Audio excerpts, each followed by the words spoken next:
नमः सिद्धेभ्यः। ॐ नमः सिद्धेभ्यः। ॐ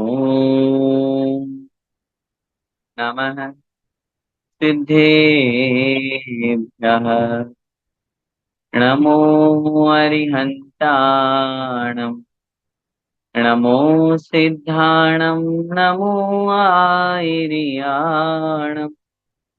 नमो वज्रायाणम्, नमो लोके सव्यसाचिन्।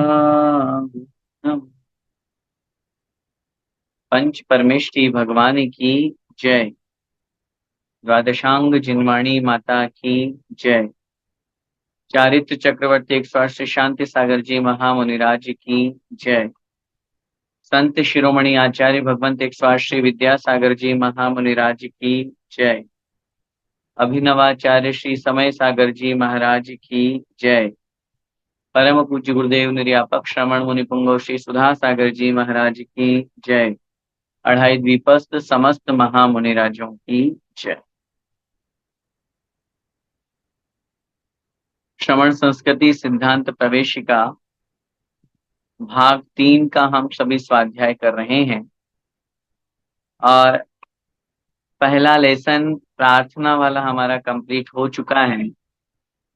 पंच परमेष्ठी के मूल गुण जो भाग 3 का जो दूसरा चैप्टर है वो हमारा चल रहा है और उन पंच परमेष्ठी में हमने अरिहंत परमेष्ठी के बारे में बहुत अच्छी तरह से जान लिया। अरिहंत भगवान के 46 मूल गुण कौन कौन से होते हैं वो भी हमने जान लिया। और सबसे महत्वपूर्ण बात जो इस विषय को जानने का हमारा उद्देश्य रहा कि हम अपने भगवान को तो जान पाए। हम जिनको नमोस्तु करते हैं, हम जिन्हें अपना इष्ट मानते हैं, हम जिन्हें अपना आदर्श मानते हैं, ऐसे हमारे भगवान में कौन कौन से गुण होते हैं ये तो हम जाने। अगर वो ही हम नहीं जानेंगे तो फिर जन सामान्य में प्रचलन में किसी को भी भगवान मान लिया जाता है। तो फिर वो भगवान और जो वास्तविक भगवान है, जो सच्चे भगवान है, जो सच्चे अरिहंत देव हैं, उनमें और उनमें कैसे अंतर हो पाएगा, वो अंतर भी जानना जरूरी है ताकि हमारा सम्यक दर्शन बना रहे, सम्यक दर्शन विशुद्ध हो। इसलिए अरिहंत के 46 मूल गुण हमने जाने। 10 जन्म के, 10 केवल ज्ञान के और 14 देवकृत। ये तो हैं हमारे 34 अतिशय। इसके बाद में 8 प्रातिहार्य और 4 अनंत चतुष्टय। ये 46 मूल गुण मैंने पहले कक्षा में भी बताया था, अभी फिर निवेदन कर रहा हूं। ये 46 मूल गुण विशेष रूप से अरिहंत में तीर्थंकर भगवान की अपेक्षा से ही घटित होते हैं, क्योंकि अन्य सामान्य केवलियों के इनमें से कुछ मूल गुण कम हो भी जाए तो भी ऐसा नहीं है कि वो अरिहंत नहीं कहलाएंगे। इन 46 मूल गुणों में 4 अनंत चतुष्टय महत्वपूर्ण हैं। वो होना नियामक है, वो होना ही चाहिए। 4 घातिया कर्मों के नाश होने पर 4 गुण प्रकट होते हैं। वो चारों गुण अनंत ज्ञान, अनंत दर्शन, अनंत सुख और अनंत वीर्य। ये अगर नहीं होंगे तो फिर अरिहंत भगवान नहीं कहलाएंगे, अरिहंत भगवान की कोटि में नहीं आ पाएंगे। इसलिए ये 4 गुण बहुत जरूरी है। अब शेष जो 42 गुण हैं, अब हो सकता है किन्हीं तीर्थंकर की दिव्य ध्वनि ना खिरे, मुख केवली हो, अंतकृत केवली हो, अरिहंत बने और मोक्ष चले गए, तो फिर अब उनके अष्टप्रात्यार्य कैसे बनेंगे जब समोसण की रचना नहीं हुई, गंधकुटी की रचना नहीं हुई। हो सकता है कोई तीर्थंकर ऐसे हो, तीर्थंकर नहीं अरिहंत, हो सकता है वो केवली भगवान, कोई अरिहंत भगवान ऐसे हो कि जन्म के 10 अतिशय में उनके हित में प्रिय वचन न हो पाए। ऐसे तो सामान्य रूप से होंगे, लेकिन फिर भी इस तरह से कुछ मूल गुण कम हो सकते हैं। लेकिन तीर्थंकर जो बनते हैं ऐसे अरिहंत भगवान के पूरे 46 मूल गुण होते हैं, उन्हीं की अपेक्षा से यहाँ पर ये कथन किया है। हम सब इसीलिए विशेष रूप से, अरिहंत तो कितने सारे हुए, और जितने भी सिद्ध बने सब अरिहंत होके ही सब सिद्ध हुए हैं, मोक्ष गए हैं। लेकिन फिर भी हम अरिहंतों के नाम पर विशेष रूप से 24 तीर्थंकरों की पूजा अर्चना करते हैं। हमारे नित्य नियम की जो पूजन होती है उसमें भी अपन देखते हैं, अन्य केवलियों को अपन कम विशेष रूप से उनके अर्घ्य चढ़ाते हैं, लेकिन तीर्थंकरों के अर्घ्य चढ़ाते हैं, तीर्थंकरों की पूजा करते हैं, तीर्थंकरों की भक्ति आराधना की जाती है। इसलिए क्योंकि उनमें ये पूरे 46 गुण घटित होते हैं। अब अरिहंत के बाद में हम पहुंचते हैं सिद्ध भगवान की तरफ। प्रसंग भी बहुत अच्छा चल रहा है। अष्टानिका महापर्व का आज चतुर्दशी का पावन दिवस है। अनेक स्थानों पर सिद्ध चक्र महामंडल विधान के आयोजन हो रहे हैं, सिद्धों की आराधना हो रही है। उन सिद्धों की आराधना में अपन भी आज इस कक्षा में सिद्ध भगवान के 8 मूल गुणों के माध्यम से, वैसे तो सिद्धों में अनंत अनंत गुण हैं, और जब हम सिद्ध चक्र विधान करते हैं तो 8 गुणों को सबसे प्रथम दिन आधार लिया जाता है। 8, 16, 32, 64, 128, 256, 512 और 1024। इस तरह से अष्टानिका के 8 दिनों के लिए इन अर्घों को बना करके और हमें भक्ति का एक आधार दिया जाता है। तो आइए हम उन 8 गुणों को समझते हैं, उन मूल गुणों को समझते हैं जो उन सिद्ध भगवंतों में, आत्मा में उनके साथ में है। आत्मा के गुण हैं, 8 कर्मों के अभाव से 8 गुण उनमें प्रकट हुए हैं। आइए देखते हैं सिद्ध परमेष्ठी किसे कहते हैं और उनके 8 मूल गुण कौन कौन से। पेज नंबर 4 पे सेकंड नंबर जो है सिद्ध परमेष्ठी, जो 8 कर्मों का नाश करके संसार के बंधन से सदैव के लिए मुक्त हो गए हैं, अर्थात जो कभी फिर संसार में लौट कर नहीं आएंगे, उन्हें सिद्ध परमेष्ठी कहते हैं। इनके 8 मूल गुण होते हैं। क्या क्या विशेषताएं बतलाई? जो 8 कर्मों का नाश करके संसार के बंधन से सदैव के लिए मुक्त हो गए हैं। 8 कर्म: ज्ञानावरण, दर्शनावरण, मोहनीय, वेदनीय, आयु, नाम, गोत्र और अंतराय।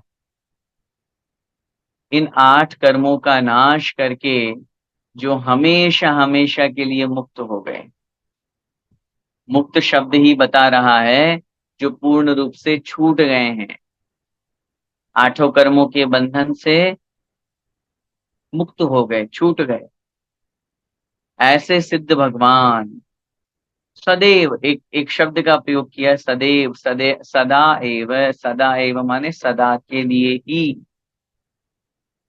हमेशा के लिए।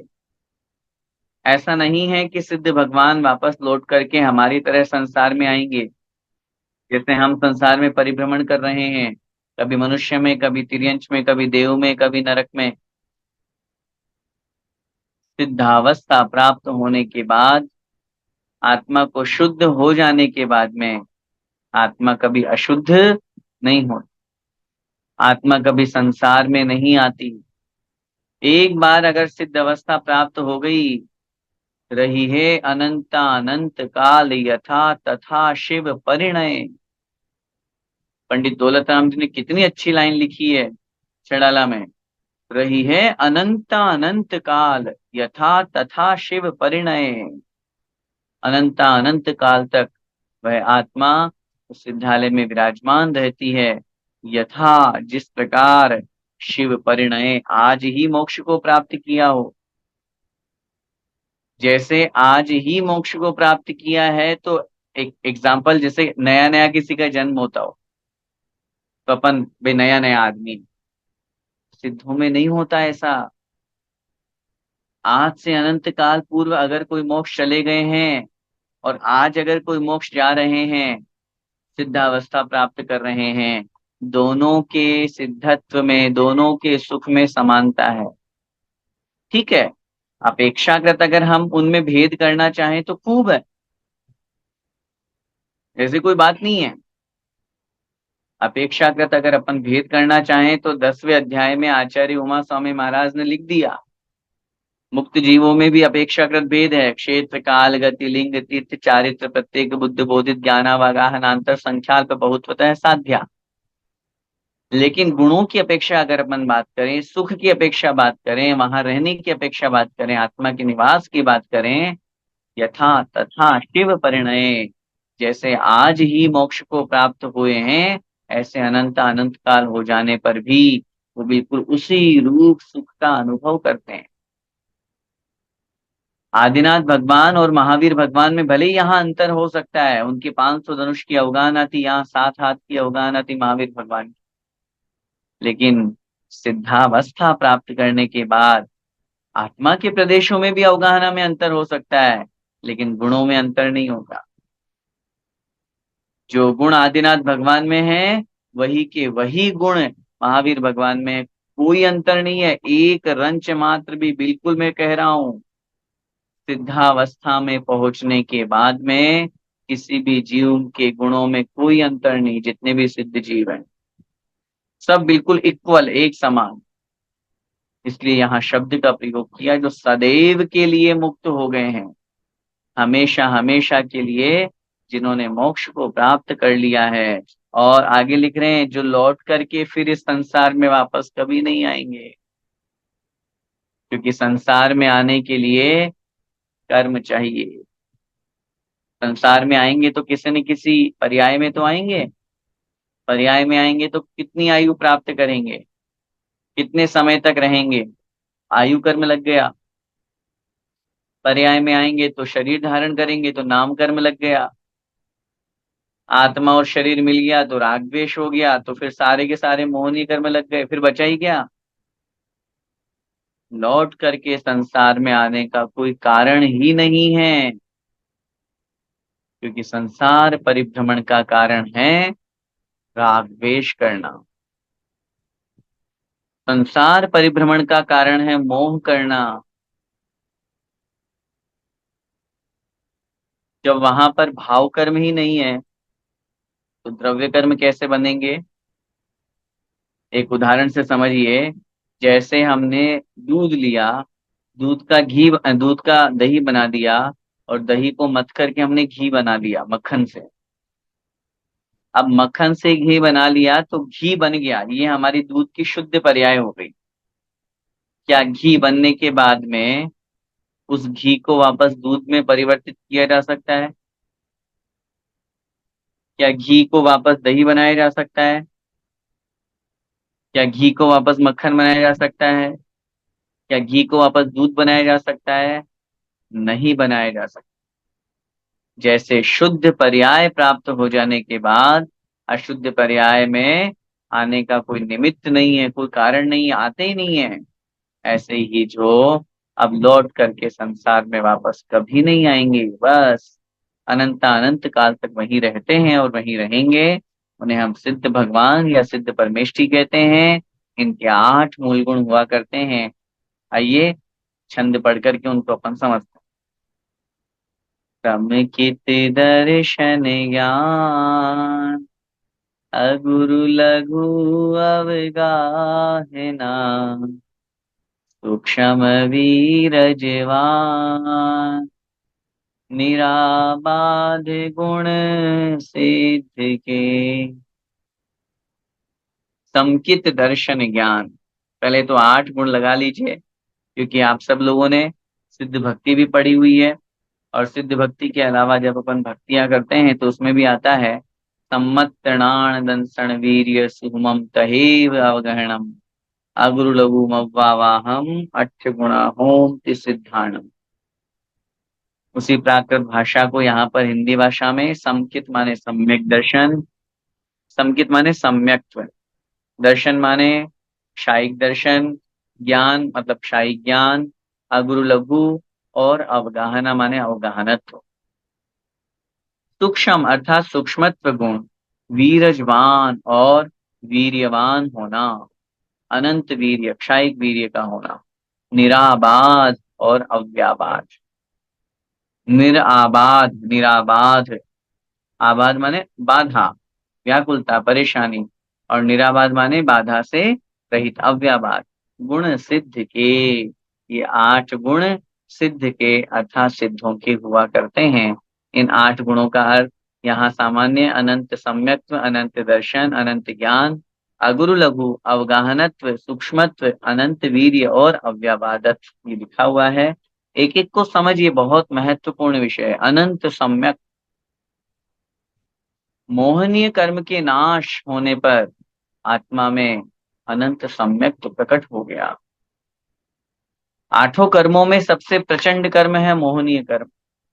8 कर्मों में सबसे भयंकर कर्म है मोहनीय कर्म। 8 कर्मों में एक ऐसा कर्म है जो पूरी दुनिया में भटकाता है, पूरे लोक में हमें इधर उधर करता है, नाच नचाता है। इसका नाम है मोहनीय कर्म।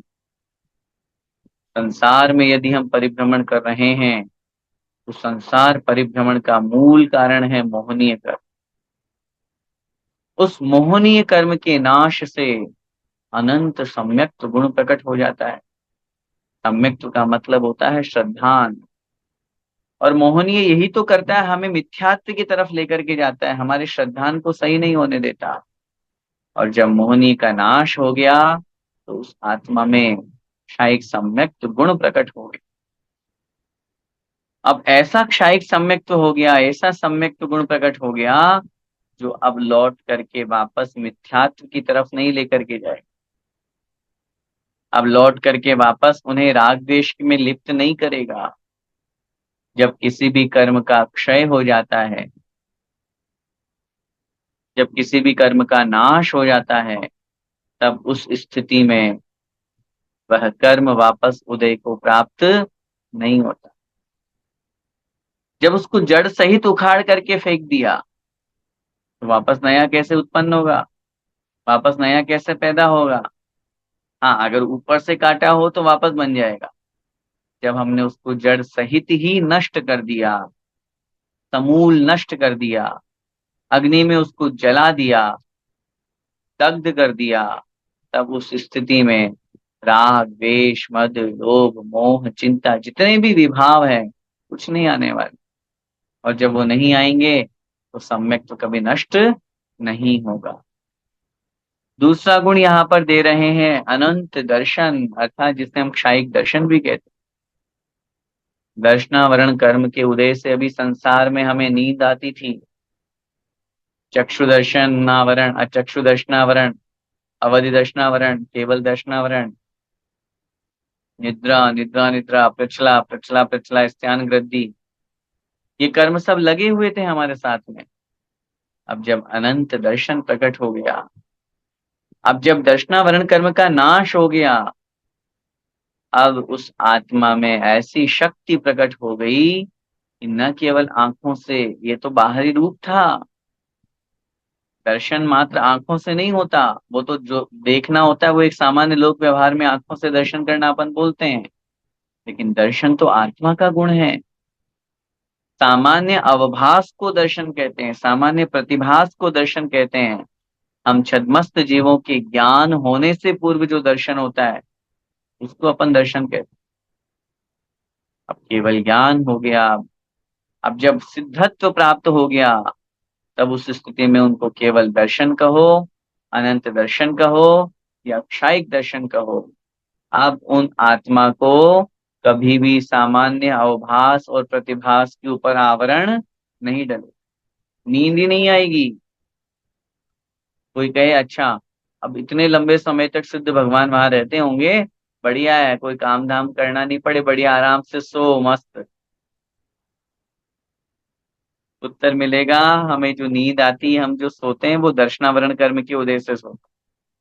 अब जब दर्शनावरण कर्म ही नाश हो गया, दर्शनावरण कर्म का क्षय हो गया, अनंत दर्शन क्षायिक दर्शन प्रकट हो गया, तब उस स्थिति में वहां पर किसी भी प्रकार की निद्रा आदि का सवाल ही नहीं होता है।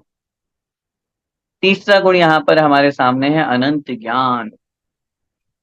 जब ज्ञानावरण कर्म का नाश हो जाता है, जब ज्ञानावरण कर्म क्षय को प्राप्त हो जाता है, तब उस आत्मा में क्षायी ज्ञान प्रकट हो जाता है।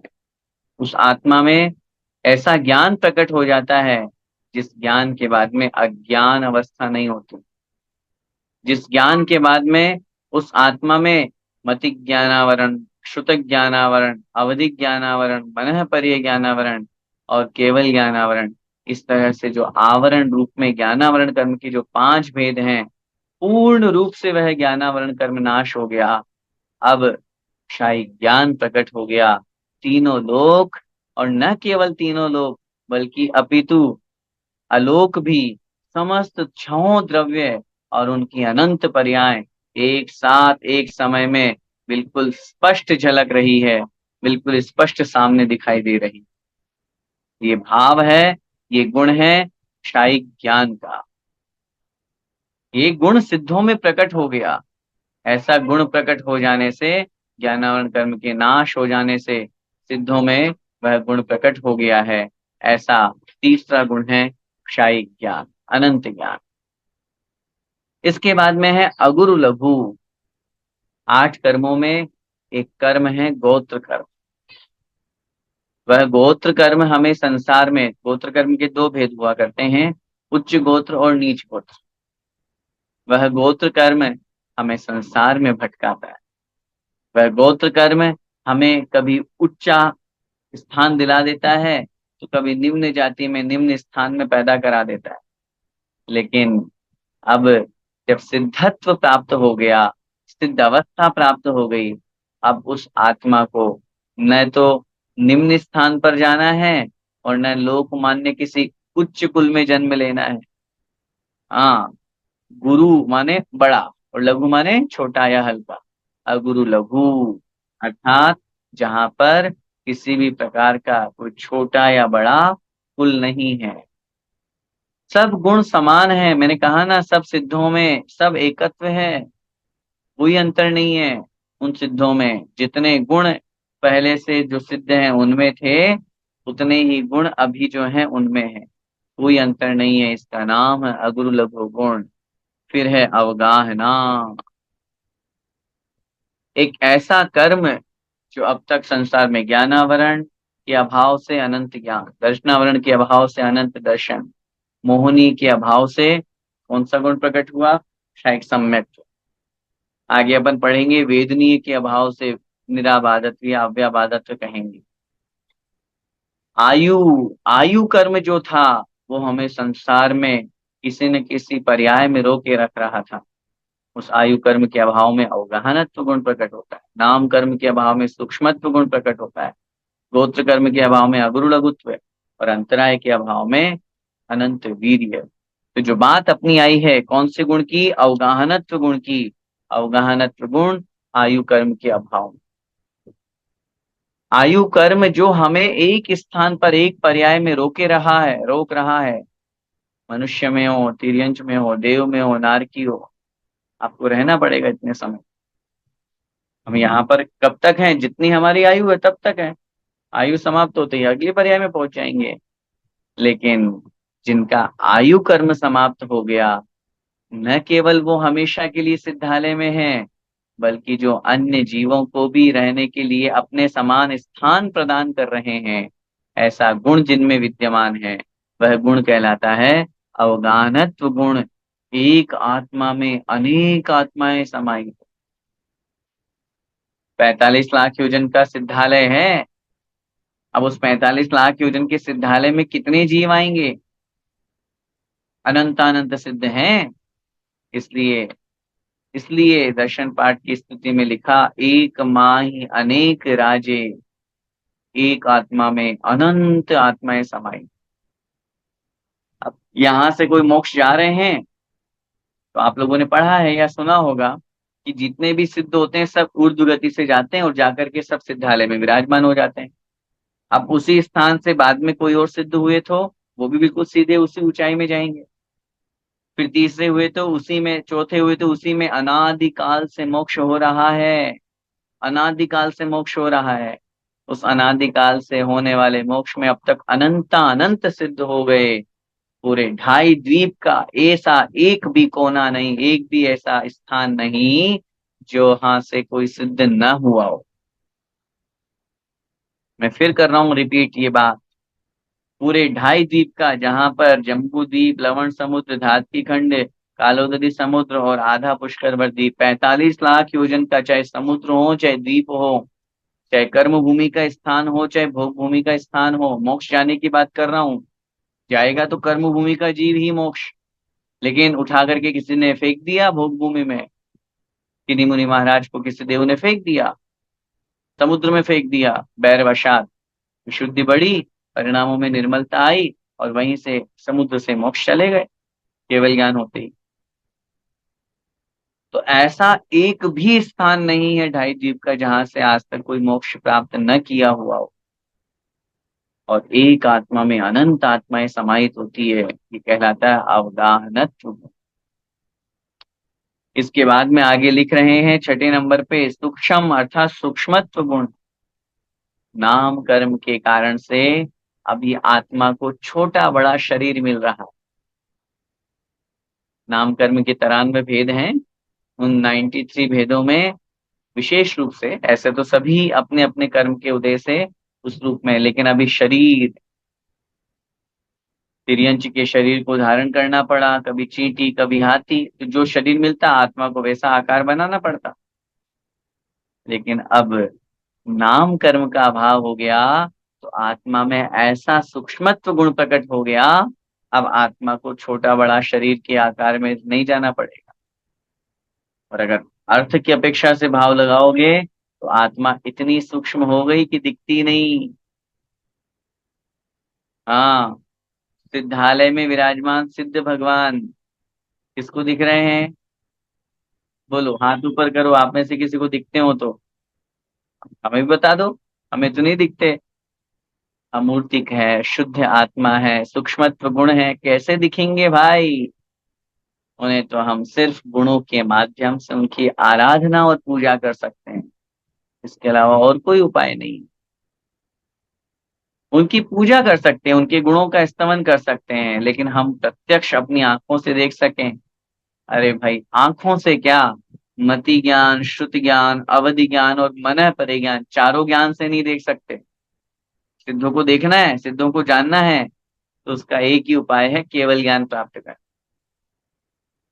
क्योंकि केवल ज्ञानी ही उन सिद्धों को जान सकते हैं।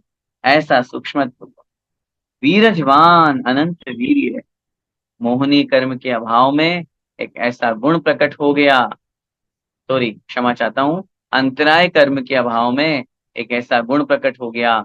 आत्मा में तो पहले से ही अनंत शक्ति विद्यमान थी, लेकिन अंतराय कर्म के कारण से वह शक्ति अभी दबी हुई थी, लेकिन वह शक्ति प्रकट हो गई। इसका नाम है अनंत वीर्य। और फिर उसके पश्चात अंतिम है निराबाद अर्थात अव्याबादत। सिद्धों का सुख कैसा होता है? वेदनीय कर्म के अभाव में उन्हें जो सुख की प्राप्ति हो रही है, उस सुख को नाम दिया अव्याबाद सुख। अव्याबाद, व्याबाद का मतलब बाधा, परेशानी, दिक्कत। जहां किसी प्रकार की कोई बाधा नहीं, कोई परेशानी नहीं, कोई विकल्प नहीं। हम और आपके सुख में तो बड़ी चिंताएं हैं, विकल्प है। इसीलिए इंद्रिय सुख को या सांसारिक सुख को वास्तविक सुख नहीं कहा, सुखाभास कहा। यह सुख नहीं है, सुख का आभास है, दिख रहा है मात्र सुख। अभी यही वस्तु हमें दुख प्रदान करने वाली है, अभी यही वस्तु हमें दुख देने वाली है।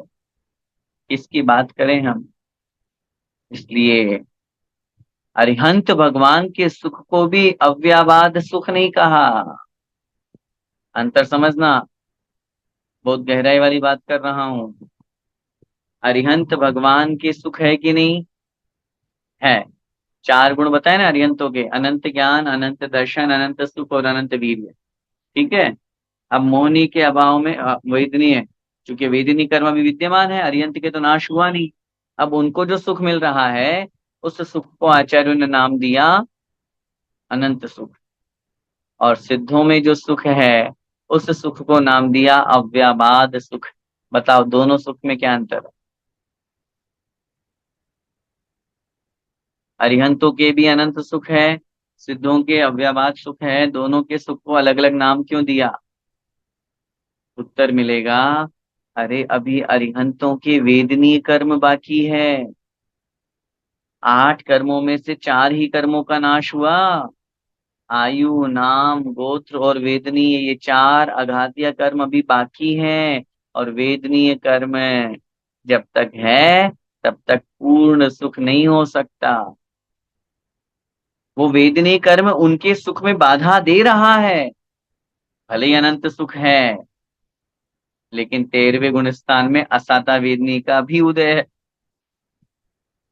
असाता वेदनी का बोल रहा हूं मैं, बिल्कुल है। भले ही वो बहुत किंचित मात्र हो, भले ही न के बराबर हो, भले ही वे जली रस्सी के समान हो, भले ही टीन शेड पर डाले हुए पानी के समान हो जो आया और निकल जाए, भले ही कैसा ही हो, है तो बस वो है। इसी का नाम है, उनके अव्ययवाद गुण अभी नहीं हुआ। जब वेदनी का नाश हो जाएगा, सिद्धत्व प्रकट हो जाएगा, मोक्ष को प्राप्त हो जाएंगे, तब उस समय उनके वह अव्ययवाद सुख प्रकट होगा। अब उनके सुख में कोई बाधा नहीं। अब क्या दिक्कत? अभी तो पहले वेदनीय कर्म नहीं बाधा दे रहा था, अब कोई बाधा नहीं, कोई विकल्प नहीं।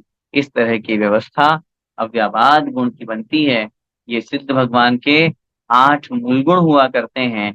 गुण तो अनंतानंत है, लेकिन सिद्ध भगवंतों में ये 8 गुण मूल रूप से 8 कर्मों के नाश होने पर पाए जाते हैं।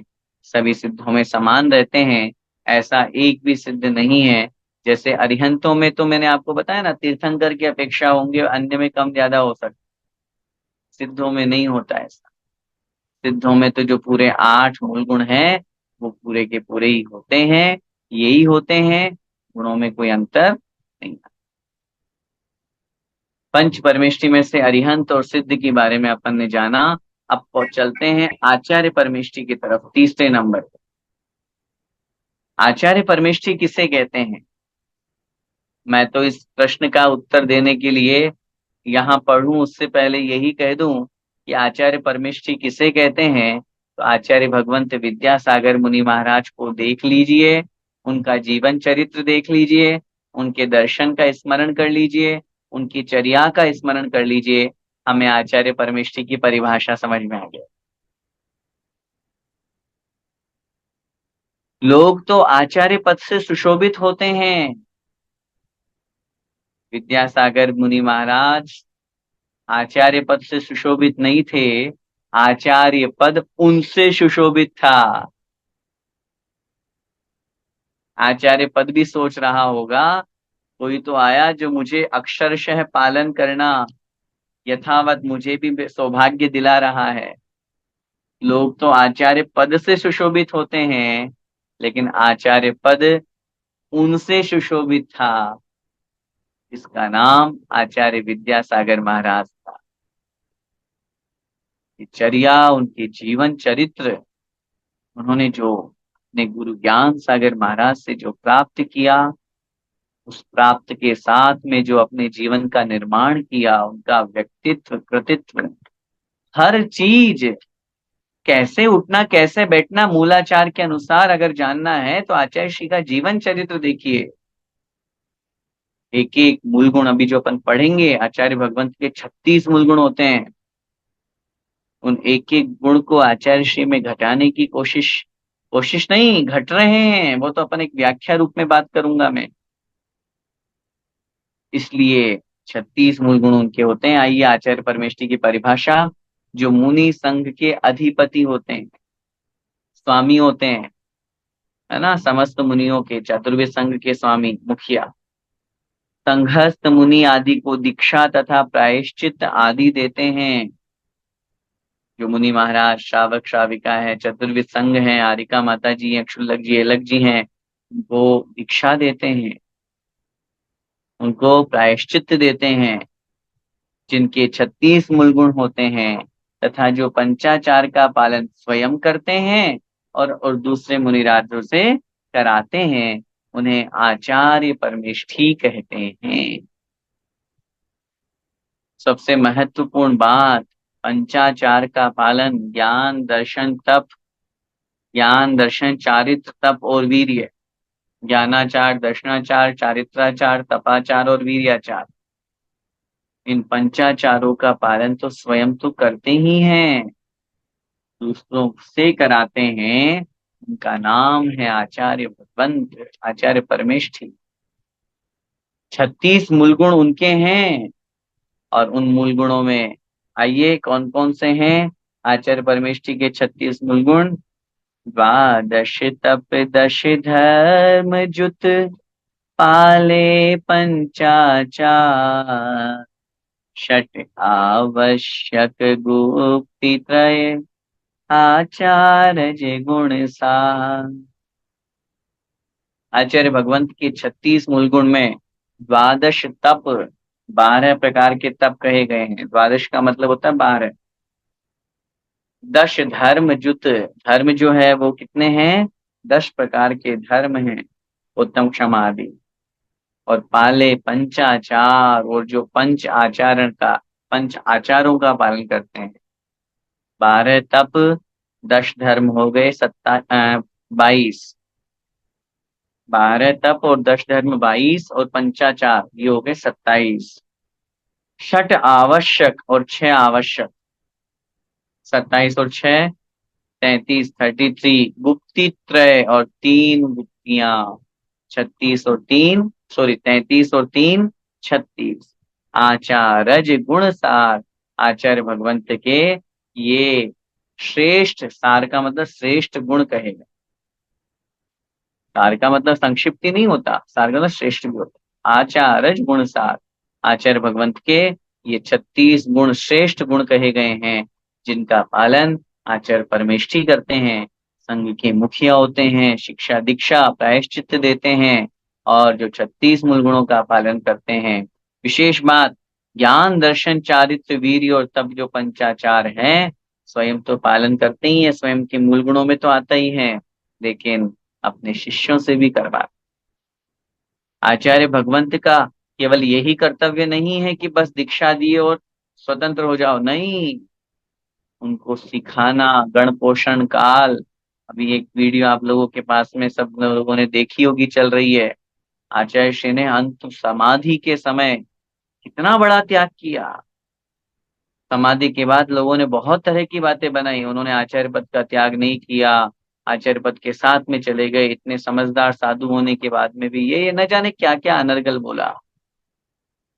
लेकिन अंदर से आत्मा कह रही थी, आचार्य श्री के जीवन चरित्र पर कोई ब्लेम लगा दे, कोई दोषारोपण कर दे। अरे जब 54-55 साल के, 56 साल, जब 68 में दीक्षा होने का 24 में समाधि, 56 साल, ये समझ लीजिए कितनी बड़ी बात है कि 56 वर्ष के दीक्षा काल में कोई दोष नहीं लगा, और समाधि के समय आचार्य श्री चूक जाएंगे। अरे मूर्ख आदमी, सोच तो सही, तो सूरज के ऊपर धूल उड़ा रहा है, सूरज को ढकने की कोशिश कर रहा है। आचार्य श्री है वो वीडियो इसलिए सामने लाई गई ताकि दुनिया ये देख सके कि आचार्य श्री ने किसी प्रकार का कोई परिग्रह नहीं रखा, अरे शिष्यों को ही छोड़ दिया। स्पष्ट बोल रहे हैं आचार्य श्री, अब तक गण पोषण काल था। गण पोषण का मतलब होता है साधुओं को दीक्षा देना, शिक्षा देना, संस्कार देना, उनको बढ़ाना, पालना, उनको आगे बढ़ाना, पालन पोषण करना, इसको कहते हैं गण पोषण काल। आचार्य श्री कहते मैंने त्याग कर दिया, शिष्यों का भी त्याग कर दिया, अब कोई मेरा शिष्य नहीं है। आचार्य श्री कह रहे हैं कर्तृत्व बुद्धि से ऊपर उठ करके कर्तव्य बुद्धि की तरफ जाओ। कर्तृत्व, भोक्तृत्व, स्वामित्व, तीनों बुद्धियों को मैंने छोड़ दिया। इतने बड़े साधक, इतनी उत्कृष्ट चेतना, अंत समाधि के समय में क्या उनके परिणाम थे। 12 प्रकार के जो तप हैं उनका पालन करना, 10 धर्मों का पालन करना, पंचाचार का पालन करना, 6 आवश्यक और 3 भुक्ति, इन 36 मूल गुणों का पालन आचार्य श्री ने जब से आचार्य पद मिला तब से तो किया ही किया, कि पहले भी किया। 4 वर्ष जब वो अपने गुरु की चरण सन्निधि में रहते थे, उस समय एक एक गुण देखिए उनका, इतना उत्कृष्ट और इतना महान। आइए उन 36 मूल गुणों को अपन समझेंगे। सबसे पहले है बारह तप।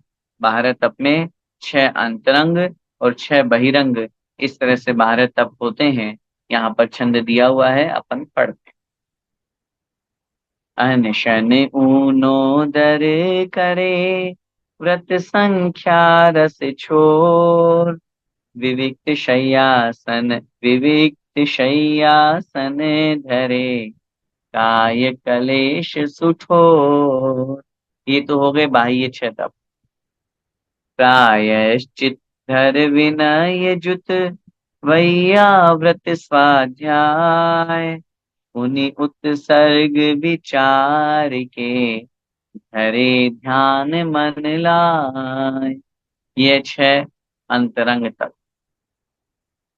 सबसे पहले बाह्य तप देखते हैं। अनशन ऊनोदर करे।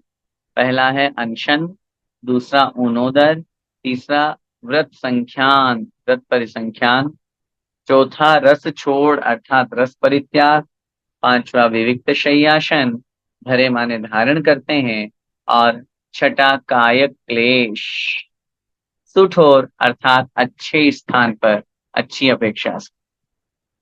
ये 6 बाह्य तप हैं जो बाहर से हमें दिखते हैं।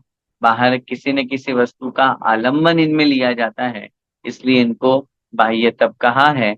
6 अंतरंग तप में प्रायश्चित, धर माने धारण करते हैं, विनय जित अर्थात विनय एक तप है, युक्त माने सहित, वैयाव्रत अर्थात वैयाव्रत्य, और स्वाध्याय, पुण्य माने और, उत्सर्ग विचार के, प्रायश्चित विनय वैयाव्रत्य स्वाध्याय व्युत्सर्ग, उत्सर्ग माने व्युत्सर्ग, ये करके धरे ध्यान मन लाए, और मन को एकाग्र चित्त करके ध्यान को धारण करते हैं। अर्थात छठा जो तप है उसका नाम है ध्यान। ये 6 हो गए अंतरंग। अब इन 12 प्रकार के तपों में सबसे पहला है अनशन तप। देखिए पहले तप की परिभाषा क्या लिखी है यहाँ पर, इच्छाओं को जीतने का नाम तप है। एक सूत्र आता है, इच्छा निरोधस तप है।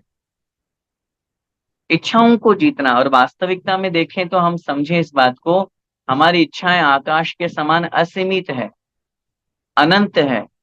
एक इच्छा पूरी नहीं होती कि दूसरी जागृत हो जाती। एक वस्तु का परिणाम पूरा नहीं होता कि हमें वापस दूसरी वस्तु की इच्छा हो जाती है, परिणाम जागृत हो जाता है।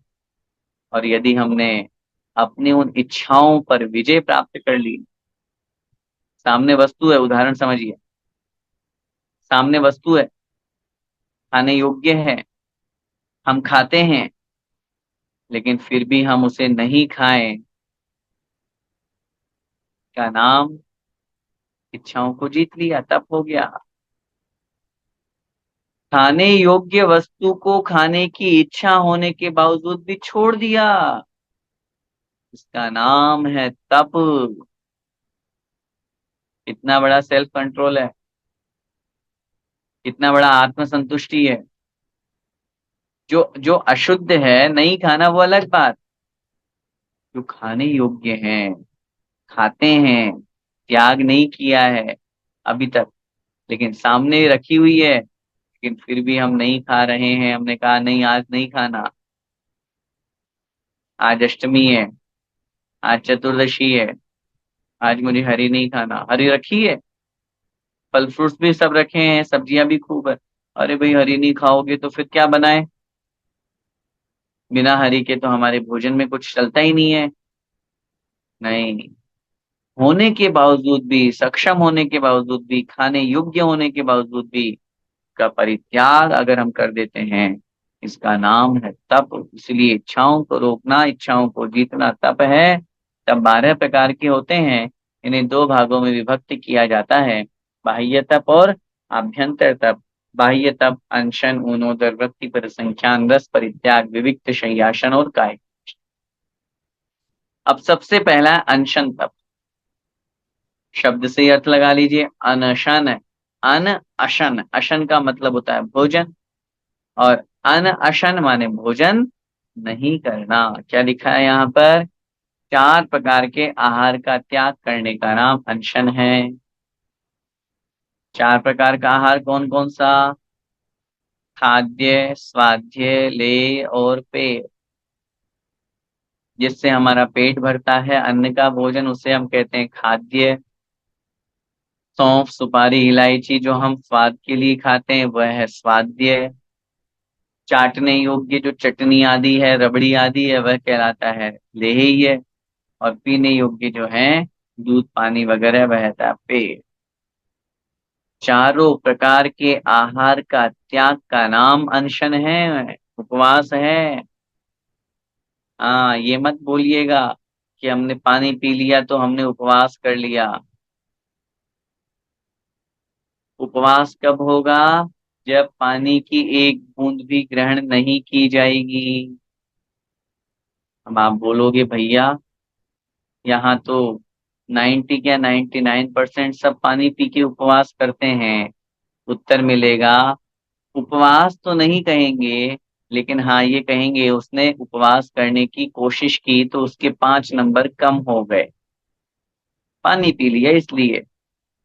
कोई ने जूस पी लिया तो 10 नंबर कम हो गए, कोई ने ड्राई फ्रूट, फल फ्रूट खा लिए तो 20 नंबर कम हो गए। ये तो जितना जितना आप उसमें कटौती करते जाओगे इधर नंबर कट होते जाएंगे। लेकिन क्योंकि लेह पे, पे माने पीने योग्य, पानी पीने योग्य है। चारों प्रकार के आहार का त्याग का नाम अनशन। अब अनशन का मतलब ये स्ट्राइक वाला अनशन नहीं लगाना। हाँ, क्योंकि वहां तो अगर आपको स्ट्राइक कर रहे हैं वहां वहां भूखे रहते हैं, वहां भी भूखे रहते हैं। लेकिन लेकिन वहां भूखे रहने के पीछे क्या उद्देश्य है?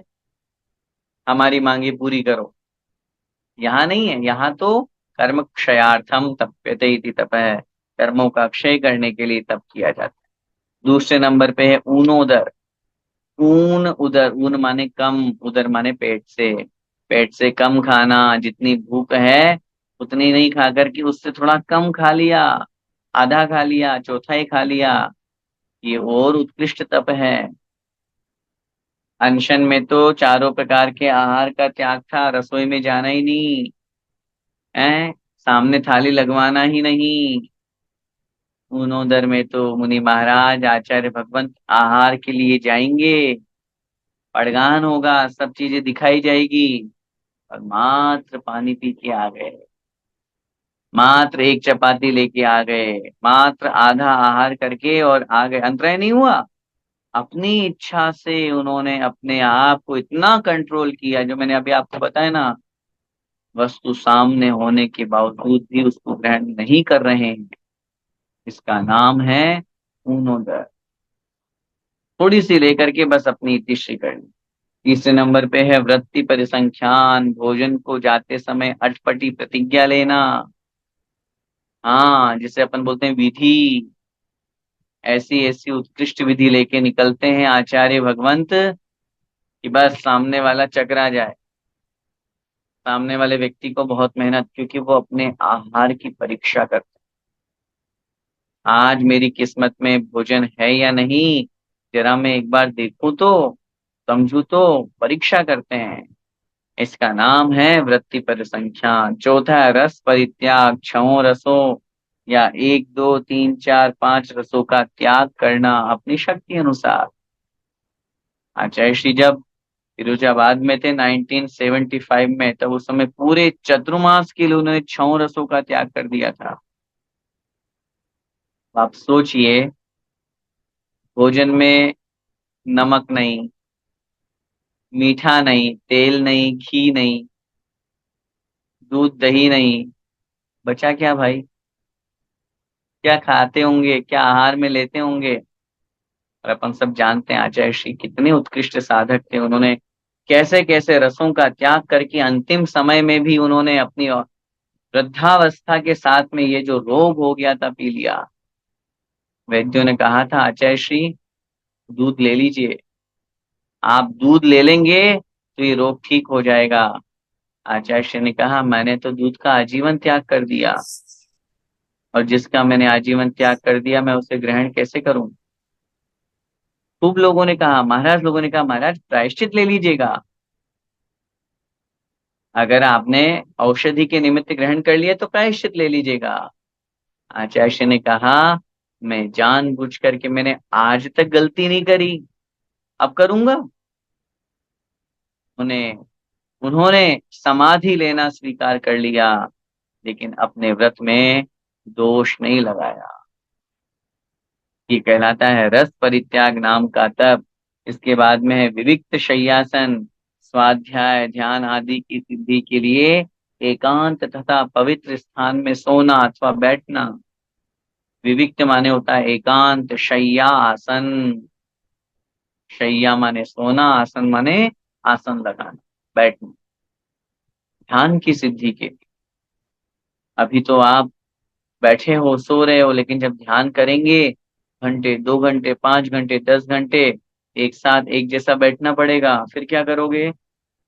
और पहले से अभ्यास होगा तो बैठ जाएंगे, नहीं तो इस 1 घंटे की, 1.5 घंटे की, 2 घंटे की क्लास में ही 10 बार अपने आसन बदलेंगे। इसके लिए क्या करें? विविक्त शय्यासन का अभ्यास करें। एक आसन से बैठने का, एकासन से। हाँ, वो एकासन अलग है भोजन वाला, हम कह रहे हैं एकासन, एक आसन से बैठने का अभ्यास। और छठा है काय क्लेश तप। शरीर को वश में करने के लिए सर्दी गर्मी आदि के कष्ट सहन करना। जैसी गर्मी का समय हमेशा कुंडलपुर जैसे स्थान पर जहाँ भयंकर गर्मी होती है, सर्दी के समय अमरकंटक जैसे स्थान पर जहाँ माइनस का टेम्परेचर होता है, जानबूझ करके, तभी तो ऐसे महान साधक बन करके निखर करके आए। उन्होंने अपने शरीर को इतना इतना मजबूत बना लिया था, इतना योगाभ्यास के माध्यम से ऐसा बना लिया था कि उनके शरीर ने कभी भी उनके साथ धोखा नहीं किया। शरीर को कष्ट दे दे करके, सर्दी गर्मी सहन करके कर्मों को खपाया। ये थे 6 बहिरंग तप। अब आगे बढ़ते हैं। 6 अंतरंग तप जो कहे गए हैं, इसमें प्रायश्चित्त अर्थात दोषों की शुद्धि करने के लिए दंड ग्रहण करना। कोई दोष लग गया है, गुरु समीप में जाकर के उनसे निवेदन करके जो भी वो हमें दंड दे, सजा दे, उसे स्वीकार करना, ये कहलाता है प्रायश्चित तप। दूसरा है विनय तप। देखो, विनय, दूसरों की विनय करना अंतरंग में, ये बहुत बड़ा तप है। किसी के सम्मान में खड़े होना, किसी के सम्मान में बोलना, उसके लिए अपने आप को लघु बनाना पड़ता है, अपने आप को छोटा बनाना पड़ता है। रत्नत्रय व उसके धारकों की विनय करना, यह विनय तप कहलाता है। तीसरा है वैयावृत्य तप, अर्थात रोगी या वृद्ध मुनि की सेवा करना। अब आप कहोगे इसको अंतरंग तप में क्यों लिया? ये तो बाहर से दिख रहा है, सेवा कर रहे हैं, हाथ पैर दबा रहे हैं, तो उत्तर मिलेगा बाहर से तो है, अंतरंग में अगर उनके प्रति श्रद्धा नहीं, अंतरंग में उनके प्रति समर्पण का भाव नहीं, अंतरंग में यदि हमारे उनके प्रति हमारा विनय का भाव नहीं है, झुकने का भाव नहीं है, तो कैसे किसी की वैयावृत्ति कर पाओगे भाई? किसी के हाथ पैर दबाने के लिए अपन को अपने आप को लघु तो बनाना पड़ेगा, मन के परिणाम को अपने आप को निर्मल बनाना पड़ेगा, इसलिए इसको अंतरंग तप में लिया है। अगला चौथा जो है वह स्वाध्याय तप है। शास्त्रों का पढ़ना, पढ़ाना, विचारना और उपदेश देना। देखो, हम और आप जो कर रहे हैं ये भी स्वाध्याय है, तप है ये। ऐसे ऐसे मत समझना, वीकली तप तो अपन सब करते ही हैं। आज तो 14 भी है, एकादश भी है हमारा, तो आप लोगों में से भी किसी का हो सकता है। अष्टानी का भी चल रही है। कहने का भाव हमारा ये है, और अन्य तप तो अपन तपते ही हैं या नहीं, लेकिन स्वाध्याय भी एक तप। जितनी देर हम पढ़ रहे हैं अपना शुभोपयोग लगा हुआ है। एक आसन से बैठे हुए हैं, संकल्प करके बैठे हुए हैं, यत्र तत्र भ्रमण नहीं कर रहे हैं, अपना शुभोपयोग, मन कितना एकाग्र होकर के स्वाध्याय कर रहे हैं अपन, ये तप है। पांचवा विसर्ग तप, शरीर से ममता परिणाम छोड़ना, ममत्व भाव छोड़ना। और अंतिम है 12वां, या अंतरंग में लगाएंगे तो छठा, ध्यान तप। एकाग्रता से आत्मचिंतन करना, वह कहलाता है ध्यान। एकाग्र चिंता निरोधो ध्यानम। एक ही वस्तु पर अपने मन को एकाग्र कर लिया, एक ही स्थान पर अपने मन को रोक दिया, उसका नाम है ध्यान। और ध्यान सभी अंतरंग तपों में सबसे महान है। उसी ध्यान में धर्म ध्यान और शुक्ल ध्यान के द्वारा मोक्ष का कारण बनता है। शुक्ल ध्यान साक्षात मोक्ष का कारण है। धर्म ध्यान उस शुक्ल ध्यान तक पहुंचाने में कारण है। इसलिए हम सबको आर्त रौद्र ध्यान को छोड़ करके धर्म ध्यान की तरफ बढ़ना चाहिए। क्योंकि शुक्ल ध्यान तो वर्तमान में होता नहीं है, न हो सकता है।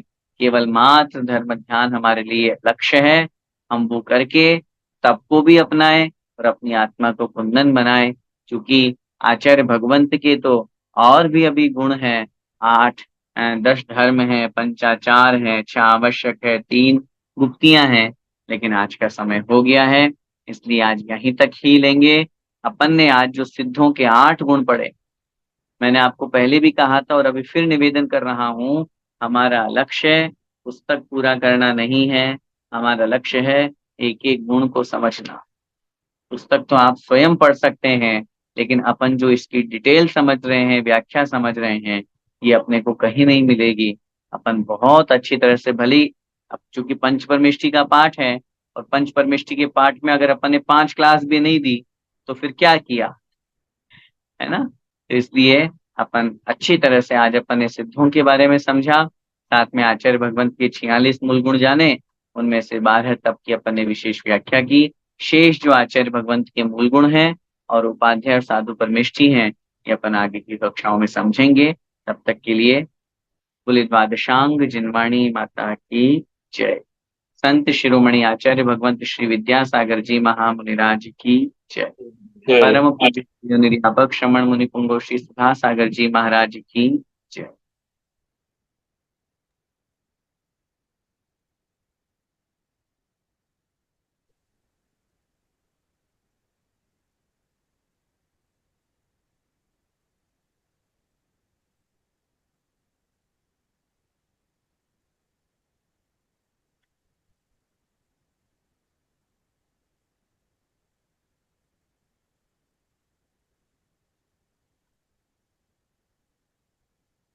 चलिए पहुंचते हैं अपन क्विज नंबर 13 की ओर।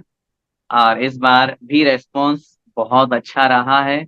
आप सब लोगों के प्रयास से, आप सब लोगों के सहयोग से, सब जगह ग्रुप में आप लोग शेयर करते हैं, उसके माध्यम से सब लोगों को बहुत अच्छा लग रहा है। वहाँ उन लोगों के भी मैसेजेस हम लोगों के पास में आ रहे हैं कि भैया जी इस क्विज का हमें इंतजार रहता है। और वीकली ये क्विज है, 7 दिन में एक बार आती है, 2 दिन का समय हमें मिलता है, उसमें से 24 घंटे में ही हम भर के भेज देते हैं। तो बहुत अच्छा लगता है और सब लोग इसका इंतजार करते हैं। पहले उसके इसके राइट आंसर जो है वो मैं आप लोगों के बीच में रखूंगा।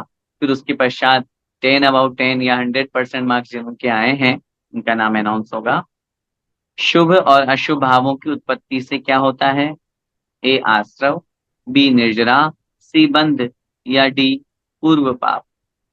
राइट आंसर इज आश्रव। शुभ और अशुभ भावों की उत्पत्ति से हम बात कर रहे हैं, तो वो जब भाव परिणाम उत्पन्न होंगे उसी से तो आश्रव होगा कर्म का, इसलिए राइट आंसर इज आश्रव। सेकेंड, तीर्थंकर भगवान के गर्भ से लेकर जन्म तक कितने माह में कितने रत्नों की वर्षा होती है? 15 मास में प्रतिदिन 4 बार 3.5 करोड़, बी 9 माह में 15 करोड़, सी 6 माह में प्रतिदिन 15 करोड़, या डी अनकाउंटेबल अर्थात गणनीय नहीं हो सकता। इट्स राइट आंसर इज 15 माह में प्रतिदिन 4 बार 3.5 करोड़, 3.5 करोड़ रत्न। एक दिन में 14 करोड़ रत्न बरसते हैं भैया। 15 महीने तक, 6 माह पूर्व और 9 माह गर्भ के। हाँ, 9 माह में 15 करोड़ नहीं, एक दिन में 14 करोड़ बरस रहे हैं। Right answer is a. Third question, अढ़ाई द्वीप में एक साथ अधिक से अधिक कितने तीर्थंकर हो सकते हैं? 5, 108, 24 या 170। Right answer is 170, 170। Fourth question, तीर्थंकर बालक की स्तुति कितने नामों से की जाती है? 1008, 108, 10,008, असंख्यात। Right answer is 1008। Acharya Jinsen Swami Maharaj ने आदि पुराण में आदिनाथ भगवान की स्तुति उस समय वहां पर 1008 नामों के माध्यम से की। फिफ्थ क्वेश्चन, तीर्थंकर के सहस्त्र नामों में स्तुति किसने और कब की? हाँ, लोकांतिक देव मोक्ष कल्याण के समय की थी, सौधर्मेंद्र ने मोक्ष कल्याण के समय की थी, लोकांतिक देव ने जन्म के समय की थी, या सौधर्मेंद्र केवल ज्ञान होने के बाद की थी? राइट आंसर इज सौधर्मेंद्र केवल ज्ञान होने के बाद, जब भगवान समोषण में विराजमान होते हैं तब यह स्तुति की जाती है।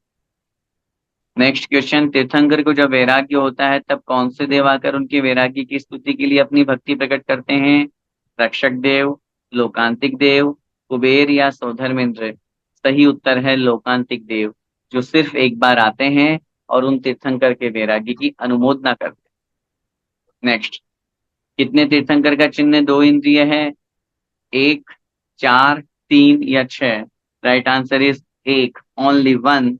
नेमिनाथ भगवान का चिन्ह शंख जो है वह दो इंद्रिय।